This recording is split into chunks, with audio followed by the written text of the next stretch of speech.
भारत में एंटरप्रेन्योर इतने बड़े संख्या में आ रहे हैं और काफी खुशी हुई इस चीज को देखकर कि भारत चेंजिंग की ओर जा रहा है अपने ओर।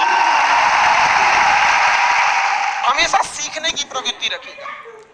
और आज के टाइम पे बाप रे, एक बहुत बड़ी समस्या ना कि दूसरे से प्रति जलन जरतुआही समझते हैं हम लोग। बिहार का ठेठ भाषा है, पता नहीं आप लोग समझते हैं कि नहीं समझ। मतलब कौन कितना खुश है, मतलब उसका पड़ोसी जितना दुखी है वो उतना खुश है। ये सब चीजों से थोड़ा आज के समय में अपने आप को थोड़ा बचा के रखने की कोशिश कीजिएगा, क्योंकि किसी के जलन वगैरह से नहीं होता। अक्सर देखिएगा ना, चूंकि ये एंटरप्रेन्योर है, बिजनेस का चीज है, तो एक छोटा सा देखिएगा ना, गांव में किसी के पास समोसा का दुकान चल जाता तो उसके बगल में एक और समोसे खोल देता है। अरे आप बहुत सारी चीजें हो सकती हैं। आप डिसीजन आप कभी भी किसी और के मर्जी से इन्फ्लुएंस होके लीजिएगा, वो कभी डिसीजन सही नहीं होगा।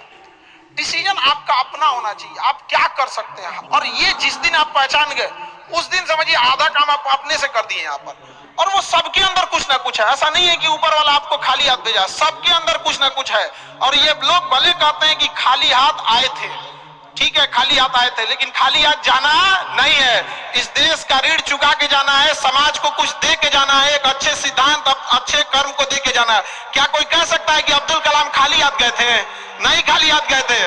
विवेकानंद खाली हाथ गए थे? अंबेडकर साहब खाली हाथ गए? नहीं गए। तो इस देश में हम खाली हाथ जरूर आए थे, लेकिन इस देश का कर्ज उतारना है, खाली हाथ लौटना नहीं है। कुछ ऐसे सिद्धांत अपने साथ ही, कुछ अपने पीछे कुछ यादें छोड़ के जाना है जिससे कि दुनिया याद कर सके हम लोग को। और हमेशा चीजों में ना अपनी ईमानदारी करिएगा।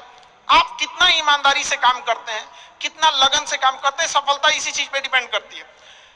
बाकी ऐसे चीजें कि भाई ये करना चाहिए, बस आप कितना समय दिए हैं किसी चीज को, कितनी ईमानदारी से किए हैं, ये मायने रखता है।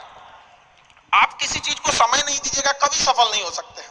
और एंटरप्रेन्योर और बिजनेस इस सब के चीजों में एक चीज बहुत बड़ी डिलेमा होती है ना, कि सोचते बड़ी ज्यादा हैं लोग, प्लानिंग बहुत करते हैं। 6 महीना से उसका प्लानिंग ही चल रहा है। अरे भाई 6 महीना में कमवा शुरू किए रहते तो कुछ एक्सपीरियंस हो गया रहता, कुछ ठोकरें लगी होती, शुरू कर दो चाहे जैसे करना है। यहाँ पर ऐसा थोड़ी हो सकता है कि एकदम फिनिश होकर काम करे। हर चीज, जमीन से कभी पेड़ नहीं निकल सकता, पौधा ही निकलेगा। आज सीखिए, क्योंकि अगर कल कोई शुरू करता है आपके बाद, तो आपके पास उससे एक दिन का एक्स्ट्रा एक्सपीरियंस रहेगा। और हमेशा याद रखिएगा, अकल बादाम खाने से नहीं ठोकर खाने से आती है।